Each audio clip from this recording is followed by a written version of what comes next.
Right now at 5, more help in the fight against squatters after a morning house fire that has neighbors at the ends of their ropes. The police will chase them out. They'll board it up. The next day, they're back tearing open the back and going inside. They're not the only ones who want something done about this. 13 Action News reporter Tom George is live near the home with what's being done about this problem. Tom. Yeah, well, neighbors say they've been fed up with all the squatters inside this home. The county had already taken over the home, but it had just been sitting there vacant. And state and local lawmakers say that loopholes in the law are making homes like this one easy prey.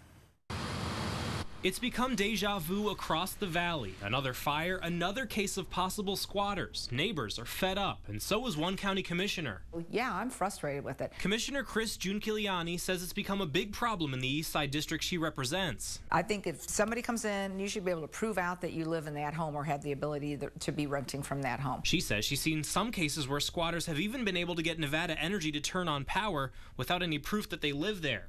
Another big issue, red tape. Even in cases like this house where Clark County took control of the property, it takes a while to prove that the property is dangerous enough to tear down. I would really think we should have the authority to be able to tear it down to the ground, just level it, clean up the property, and let it stay that way and not vulnerable to another break-in, because that's part of what's happening. It's a problem rising all the way to the Capitol. Lawmakers worry legal loopholes are making the squatter problem even worse. That created a perfect storm for individuals to be able to come in and take advantage of, unfortunately, a system and structure that wasn't in place. Assemblyman Edgar Flores is hoping to tackle some of that this session in Carson City with a bill to force all leases to be notarized. Right now, that's not happening, and in fact, in some cases, squatters try and dupe Metro with bogus paperwork. They're knocking on these doors, they're cooking up these fake leases.